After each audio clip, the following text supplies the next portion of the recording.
everybody, hope you guys are having an awesome day so far, and I really look like Pippi Longstocking. I need to change this. And it's like, that's a little bit better. So I just wanted to give a bit of background information before I put in this footage of my set.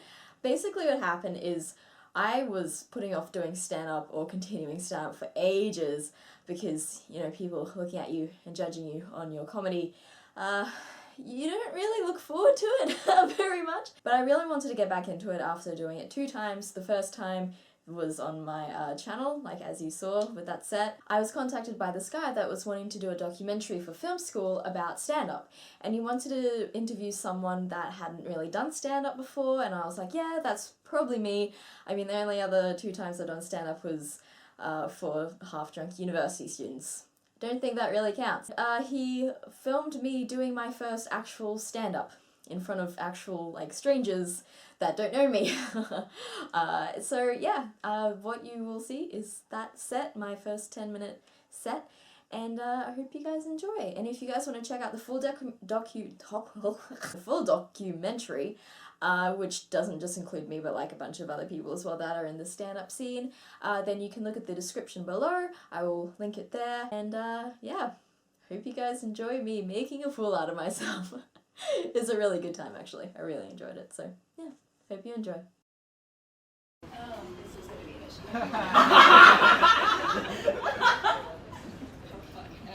This isn't eating into my time, is it? Alright. Okay, hello everyone. We having a good night so far? Yeah. Now I'm pretty sick, so apart from being dosed up on Codule, I haven't had my pre-drinks before coming up here. So this is my first time doing stand-up, not half drunk. It's more about me than what I like it to. But yes, so I just want to gauge your interest before we start. Who here knows about Pokemon Go? Woo. Yeah? Yeah? I'm sure some people are playing it right now. Is there a Zubat where I am? Zubats. Anyway, what I want to say is whether you like Pokemon Go, whether you hate it, or whether you're really bitter about it because you can't download it on your dinosaur phone and are forced to watch other people have fun and make friends and get exercise and be part of a movement and generally have a fun time, then you'll know that it's all about augmented reality, right? So, Pokemon in real life. Yeah! What a time to be alive, right? And Pokemon Go has gotten a bit of backlash. So there have been people doing silly things with it. There have been people trying to cross the road while playing Pokemon Go. People that have like been driving while playing Pokemon and hit various things. There was one guy that even found a dead body while playing Pokemon Go.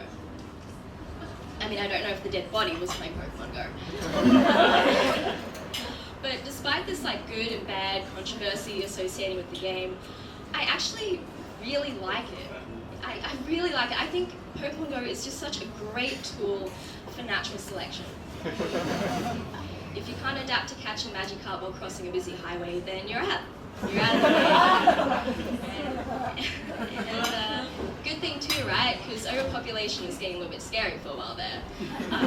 Now more food for those that know how to live successfully. That went better than expected. I thought you all were going to like hurl your thrones at me. Anyway, ferns.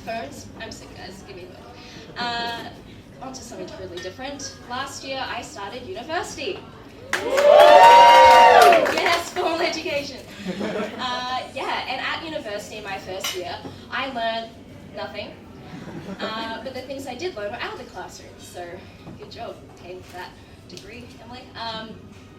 So one of the things I learned at uni is that university is kind of hypocritical in a way.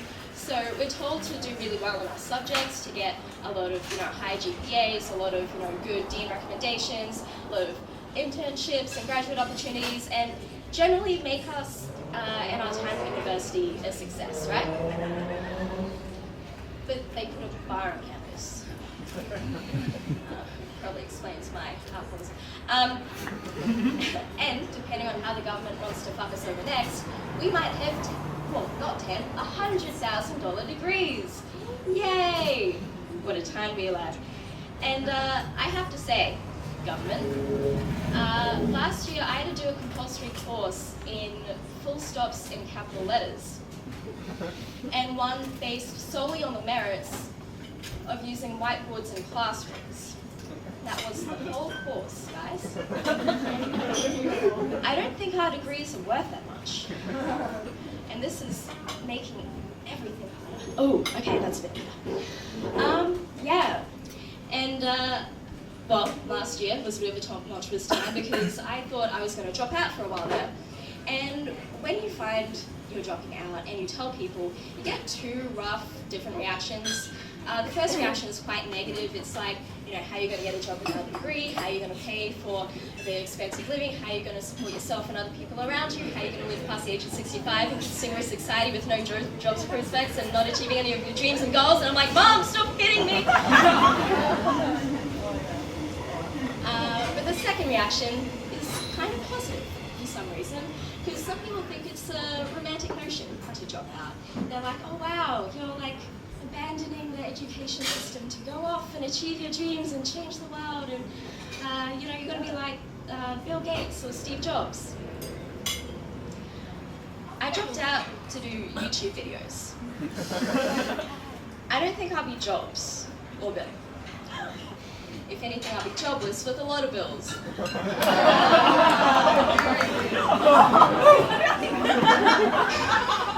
hate myself too, don't worry. Another thing that I learned at uni, a very important thing, is you really find out where you are on the hotness spectrum, right? Because there are a lot of hot people at uni, right? A lot of hot people. And I'm not. And so that has led me to classify university students, at least, into two categories of people, right? The first group of people are pretty lovely to look at, even when they're not trying very hard. They'll go to a 3-hour lecture, pop into the gym, and they'll come out looking like they're ready to go on a hot date. We hate these people, by the way. And the second group of people, my group of people, I like to lovingly term the monster-faced people. And we don't give two flying bucks. We constantly refer to our basic bitch form. So, you know, spotty face, tangled hair, pale skin, yellow teeth, odd pimple turned natural beauty. And because of this, I've found out ways that you can tell if you're a part of this lovely monster face group or not. Because these are things that have happened to me. Yay, for real world experience. So for instance, test one. At a lecture at one point, someone came up to me and they were like, oh, you got some pen on your face. And I'm like, no, those are just my veins. Sometimes my skin gets so pale that when I try to put on a foundation that is colored ivory, it's like rubbing fake tan on a polar bear. But the best way you can tell whether you're part of this monster face group is if you go out with all your friends you see regularly, and instead of wearing your mum jeans and sneaky band t-shirt, decide to go all fucking out, right? You get that $500 dress from Zara, you Michelle Phan, beauty guru, that makeup look, you know, you updo your hair, you basically become the human version of Pinterest, right? So you go out, looking like Pinterest, and you see all your friends. And if your friends give the reaction of, whoa, you look so good, means you look shit the rest of the time. Stand up, making everyone feel good about themselves. And the last thing, the most important thing that I learned at university, so stupid, is redheads get a lot of shit, guys. A lot of terrible things said to us. And that's usually because there are two stereotypes associated with redheads. The first stereotype is that redheads are really great in the sack. We have a lot of hot sex, right? Now, my only sexual experience has been having vapor rub put on my chest by me. Don't think I fit into that. The second category, second stereotype, is downhill from there.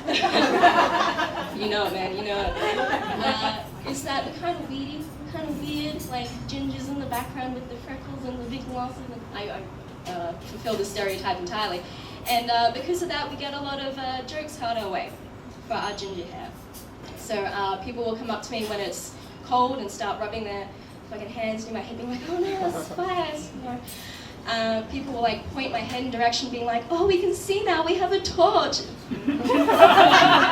People will, you know, get their cigarettes and try and light up strands of my hair. It's, yeah.